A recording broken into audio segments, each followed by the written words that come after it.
In a time long past, it is said that the Night Mother ruled the distant land of night. It was a cold, dark, and miserable land, where no light touched the earth, nor did a single tree grow from it. Vile and wicked creatures inhabited the land of night, as they took on its evil nature, and the Night Mother would punish them whenever she saw it fit, for she was the source of all sin. Or so it is told in The Pale Princess and the Six Pygmies, a fairy tale of several volumes, all currently unreleased in the game bar the first opening act, which Lisa and the Traveler retrieve from the Abyss Order during the story quest Troublesome Work.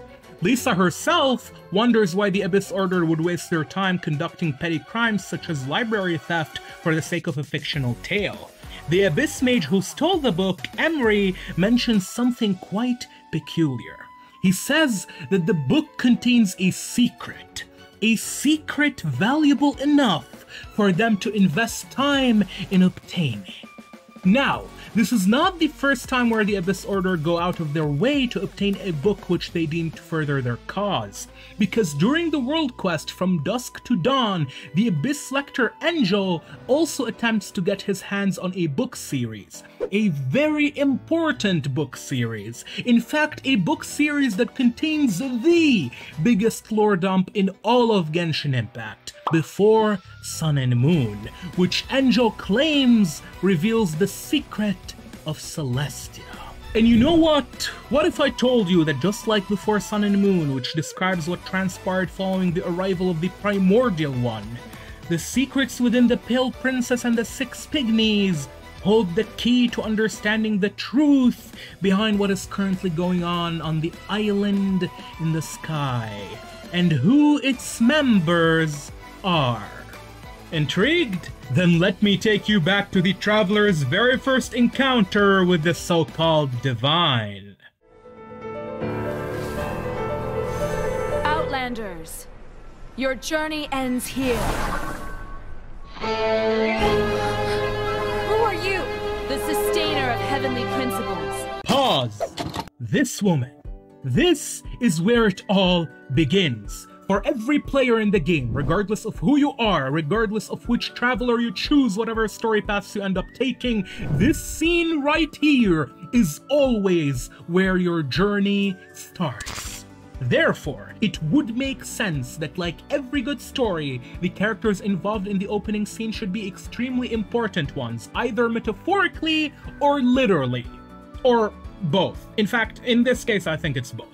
And believe it or not, despite the entire encounter being less than 2 minutes long, and the overall cutscene only featuring 3 characters, well, 4, but don't worry, we'll get to her. These precious few seconds we have of the Sustainer of Heavenly Principles give us a lot more information about her than what you might expect at first. You see, when I first played Genshin Impact, I had this mental image of the Sustainer in my mind where I dismissed her relevance for the most part and just scoffed her off as some kind of a goon of Celestia, a lackey obeying the will of Teyvat's ruling body. Keep in mind, this was my very first impression during a time when I had no clue what the story was about. Back then, I didn't even know who neither Kiana nor Siren were. Years later, today, I have come to the realization that I may have been widely off the mark with my first impression, yet strangely, still correct to some degree. Because as of recently, I am starting to believe more and more that the Sustainer of Heavenly Principles is none other than the second throne of heaven, the second Descender. And I have dedicated this entire video to talk about her, exploring who she is, why she is who she is, and deciphering her role amongst the gods of Celestia. Given everything we have uncovered in the story so far, the unknown god's identity could potentially fall into one of the following 3 options. For starters, she might very well be one of the 4 shades of the Primordial One, either the Shade of Death or the Shade of Space to be more specific. Alternatively, she could be a secondary high-ranking god in Celestia, like a high-ranking officer of some sorts, if you want a human military comparison.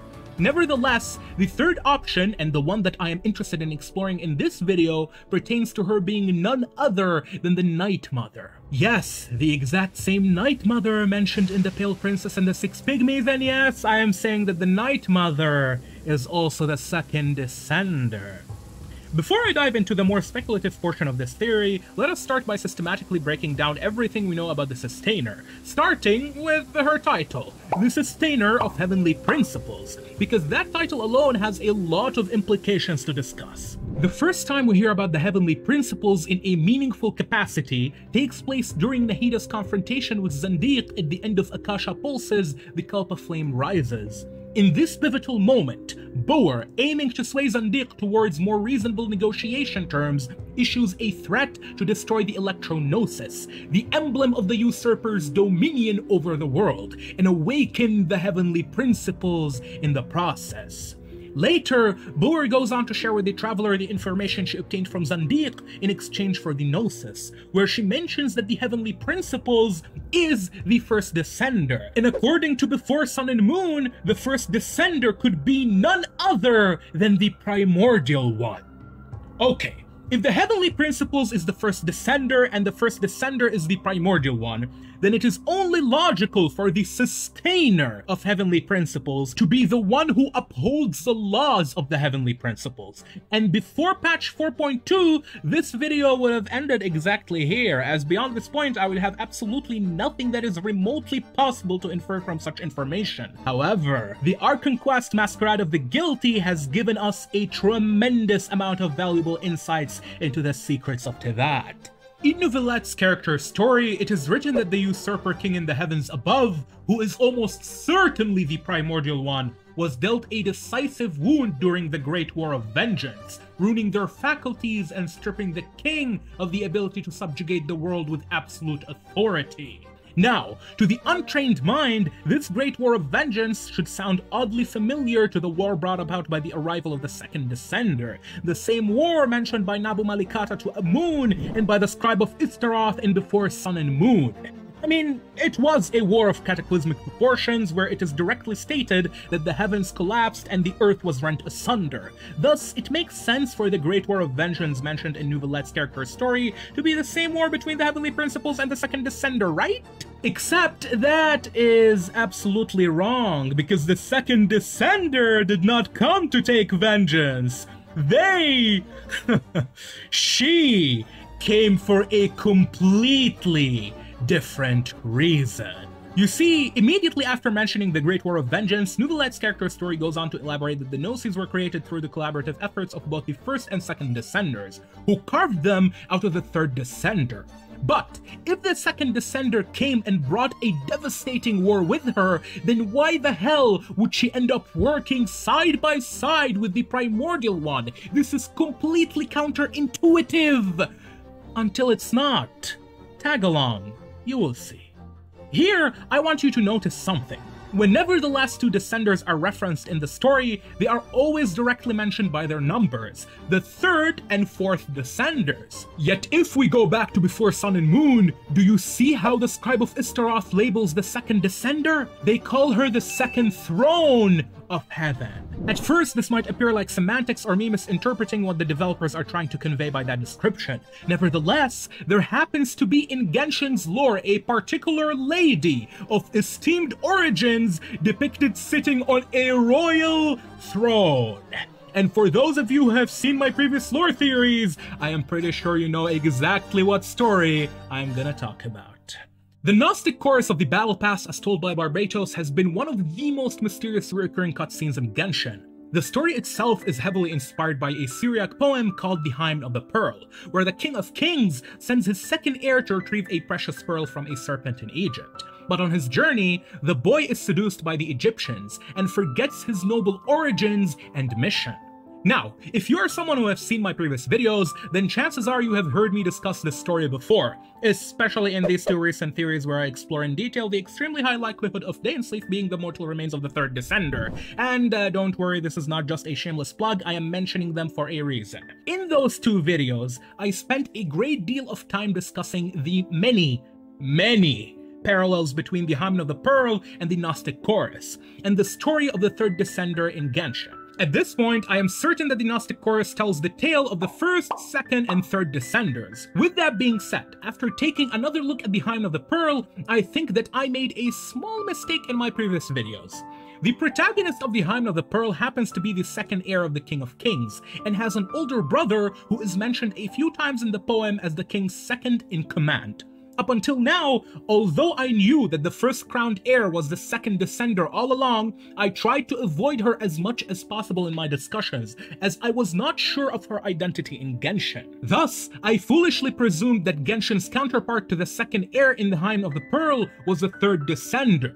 However, that would not align with what is said in the poem, because the second heir was sent first to retrieve the pearl from the serpent, but then was seduced by the Egyptians and ended up serving their king. In Genshin, this king would be the serpent itself, and the serpent is the primordial one because in the records of the Byakuya-koku it is stated that the primordial one may have been Phanes, while in Greek mythology, Phanes is depicted with a serpent wrapped around him, encircling the cosmic egg, the Genesis Pearl. All this to say that the prince shown at the end of the Gnostic Chorus, the third Descender, is actually the firstborn heir of the King of Kings, and his second in command, who was sent to Teyvat in order to bring back his younger sister, who went to retrieve the Genesis Pearl, but ended up being seduced by the primordial one and forgot the memories of her noble origins, becoming the queen of the Kingdom of Darkness. Knowing that, it isn't outlandish to postulate that during the War of the Second Throne of Heaven, the primordial one and the second heir reached a stalemate, after which the former decided to deceive the latter through a malevolent plot, and convince her to join forces with Celestia, becoming the Queen of Heaven, the sustainer of heavenly principles. The Queen of Heaven. Actually, given what we know about Teyvat, perhaps it would be more accurate for me to say she became the Queen of Hell, the Night Mother. Genshin Impact is a game that is intricately based on a variety of mythologies, philosophies, theologies, fairy tales, and historical events. One of the most prominent sources of inspirations behind Genshin Impact is the Lesser Key of Solomon, also known as the Ars Goetia, which lists the 72 devils that God subjugated to King Solomon, the son of David. Time to pay attention because we are getting to the important part. According to the Abrahamic teachings, devils were once angels who followed Lucifer, and Lucifer in his pride committed the greatest sin in his rebellion against God. Thus, he was cast down from heaven along with all of his accomplices. What I just told you is a major event in the opening chapter of the Bible, also known as Genesis. Now, Lucifer committed the sin of pride, and is himself the most prominent of all devils. Since Christianity is a religion that began in the Middle East, it is worth noting that snakes are well-known symbols of sin across that region of the world. In that context, the serpent represents envy, temptation, and deceit. After all, it was the serpent who tricked Eve into breaking God's command and eating from the forbidden fruit. And what's funny is that the name Eve, while it means life, can also be interpreted differently, where Eve refers to the evening. And evening, I think you already know where I'm going with this, is a synonym for night, as in the Night Mother, the Queen of the Kingdom of Darkness, who was also seduced by a serpent by the primordial one, Lucifer, becoming the Queen of his kingdom, the Queen of Hell. But I am not done. In fact, what I just said is only the first parallel. You see, the primordial one is referred to as Phanes in the records of the Byakuya-koku, and Eve, the night, is a tremendously important deity in Greek mythology, where she is known as Nyx, the primordial god of night who happens to be the wife of Phanes in the Orphic sects of Greek mythology, who, like I said earlier, is depicted with a snake wrapped around him. Perfect. Now, it is time for us to tie everything I have said so far together so that I can present you with what I currently think the primordial one is plotting. And to do that, let me take you back to Nahida's second story quest, where the Dendro sovereign Epep recounts the second coming of the Dragon King Nibelung, whom she clearly says returned to Teyvat armed with forbidden knowledge and challenged the divine thrones of Celestia, beckoning the start of a war that nearly brought the world in its entirety to the brink of collapse. By merging our insights into Nibelung's invasion with my earlier theories concerning the third Descender, a captivating perspective begins to unfold. We know two officially confirmed facts by Hoyoverse's developers themselves. Dainsleif will be a playable character in the future, and his constellation is Ouroboros, a symbol of Egyptian origins that depicts a serpent or a dragon eating its own tail. Based on that, I have previously equated Dainsleif with the Nordic world serpent Jormungandr that will usher in Ragnarok, the end of the world. Earlier, I suggested that the second and third Descenders are siblings, and since I'm trying to establish the fact that the Sustainer is the Queen of Hell, then it is definitely worth mentioning that Jormungandr in Norse mythology has a sister. Her name is Hel, and guess what? That's right, she rules the realm of the underworld. Now, obviously what I just said counts on Dainsleif actually being the third Descender, which he might not be, but so does this entire 5-video long series, so yeah, moving on.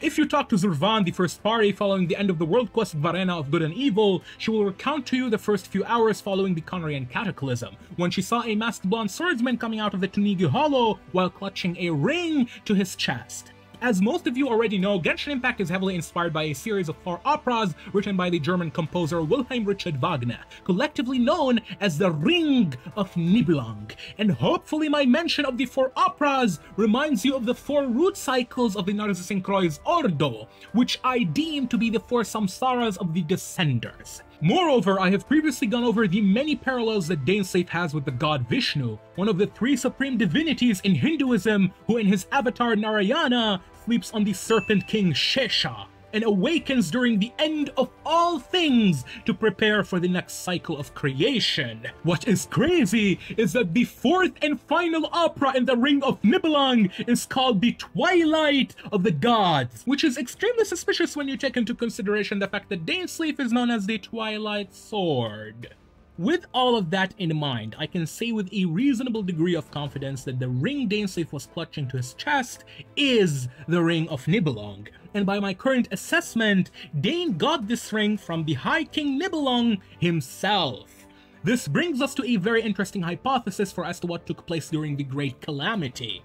You see, it is said that 30 days following the marriage of the Traveler from Afar and the Seelie ancestor in the lunar palace of the Moon Sisters, the 3 sisters abruptly turned on each other and killed one another in the process. It is unlikely for such an unexplainable event to have taken place by virtue of chance or coincidence. In fact, it probably didn't. The death of the Moon Sisters was more than likely done by design, as part of a premeditated plot to weaken the divine order of Celestia in preparation for a great invasion of Teyvat. Thus, if it is true that Dainsleif is the Prince of Light, the 3rd Descender, then him having the Ring of Nibelung would mean that the Great War of Vengeance was the result of an alliance between the Prince of Light and the High King of the Dragons to take down the Primordial One and reclaim what was taken from them. One to bring back his sister, and the other to take back his world. Obviously, we all know how that ended. The 1st and 2nd Descenders defeated Nibelung and the Prince of Light, then carved the Gnosis after the 3rd Descender. The Seelies were all cursed, after which Celestia initiated the Archon War to cover up the events that had unfolded, and the severe injury dealt to the Usurper King. The wounded king could no longer uphold the heavenly principles with its absolute authority, which is when I suspect the Primordial One surrendered the throne of heaven to the Night Mother and went into a great slumber in the hope of finding a way to restore his lost power, making the 2nd Descender the sustainer of heavenly principles, the new ruler of Teyvat. Finally, this brings us all the way back to the fairy tale we got from Lisa, the Pale Princess and the 6 Pygmies. That story is obviously inspired by the iconic Snow White and the 7 Dwarfs. In Genshin, it happens to be an allegory to the Descenders, where Snow White is the Pale Princess, Florian is the 3rd Descender, the Dwarfs are the Archons. Remember that after Fossilors destroyed the seat of the Hydro Archon, only 6 of them remain, not 7, hence the 6 Pygmies. And finally, the Evil Queen is the Night Mother. However, we are still missing one very important character. Who would be the Primordial One? What if I told you that it is none other than the magical mirror on the wall? Think about it. In the classical movie, the Evil Queen was not actually after Snow White in the very beginning. At the start of the movie, the queen summons the slave in the mirror and asks him who is the fairest of them all, after which the slave tells her that it is Snow White. This revelation sowed the seeds of jealousy in the queen's heart, which soon grew into murderous desires when she saw Prince Florian serenading Snow White despite the latter wearing a poor maid's garb. In a way, the slave in the mirror, hiding behind his mask, is the true mastermind behind our story in Genshin. Like a mischievous serpent, manipulating all of its events ever so patiently, ever so subtly, and controlling its history down to the very last detail, as the foolish queen uses him to rule her kingdom, or so she thinks. Take a look at the mirror on the wall. Notice these symbols around it. These are the 12 zodiac constellations correlating with the 12 months of the year, symbolizing time and fate. Now, I wonder who else in Greek mythology happens to be depicted with those exact same 12 zodiac constellations surrounding him. Interesting, isn't it? As a last piece of evidence of her being the second descender, look at the Sustainer's power. At first, you might be fooled into thinking that it is the right energy with the quantum symbol on it, but in truth, her power is actually golden, just like Ether and Lumine. And if you have seen the prequel to this video, then you probably know that this red power is the power of the Philosopher's Stone, the power of the Primordial One, his authority to control fate. The entity we call Fontaine seems to be far more sinister than what we first thought. For just imagine how helpless all of his enemies are when the entire world is so thoroughly in his grasp. Remember how at the start of this video I said that I mistakenly thought the Sustainer of Heavenly Principles to be nothing more than a lackey of Celestia, a lapdog of the Heavenly Principles doing the Primordial One's bidding? Well, perhaps I wasn't so mistaken after all. And how poetically ironic would it be for the Night Mother, the Queen of the Kingdom of Darkness, to turn out to be the biggest slave of them all, to the mirror, mirror on the wall. At last, we are done. This was a very, very long series that took me over a month and a half to produce in total, while spanning over 2 hours and a half worth of recording and editing, just so that I can fully express my theory regarding the 4 descenders of Genshin Impact. And even then, there are still many other topics which I haven't covered. For example, we could explore Genshin's Gnostic cosmology, where the Sustainer might be Sophia and the Primordial One might be the Monad. But I am currently not really interested in discussing Gnosticism, at least not until we get more information regarding Celestia. Regardless, I still have one last funny correlation that I found to share with you. As crazy as it sounds, Dainsleif might be Genshin's counterpart to Jesus. You see, the Harm of the Pearl is an allegory for Thomas the Apostle, who sang it during his imprisonment, making him the young boy in the story, who in Genshin is the Sustainer, while his father, the King of Kings, is the Heavenly Father, God. This means his older brother, the King's second in command, is none other than Jesus himself. In Genshin, that's the Prince of Light, the 3rd Descender. And if Dainsleif is indeed the Prince of Light, then that would be absolutely hilarious, because it would mean that his name is a pun, because the name Dainsleif is an old Nordic name that translates to the dead man's legacy, or legacy of the dead, which means Dainsleif right now is Jesus after he died, walking amongst the realm of the dead. And if we end up gathering the 7 Gnosis and returning Dainsleif to his full power, then we technically resurrect the Prince of Light. You know, just like how Jesus resurrected after death. Wait, does this mean the Petui Harbingers are supposed to be the 12 Apostles? And if she's trying to resurrect him, would that make the Tsaritsa Mary Magdalene? Nah, surely that Tsaritsa wasn't a follower of the Pale Princess and the Prince of Light. No way, no way. Yeah, no. Oh no, she's actually related to them, isn't she? God damn it. Anyway, for now, there is a great amount of interesting subjects that we can tackle in Genshin Impact, and so I am done talking about the Descenders for a good while moving forward. So, We are going to have a lot to discuss in 2024, from the glorious to the mundane, with so many characters such as Ejdaha, Zhongli, Layla, Kaya, Shao, Ayato, Bennett, Ping, and many more. Just like the Keeper, I'll be now fading away, and to all of you who have stuck around on this journey, thank you for watching. I hope you have an amazing year. Take care, and I'll see you, well, likely I won't ever see you, but you'll be seeing me very soon. I have a video coming out in like 3 days. But yeah, as I was saying, goodbye.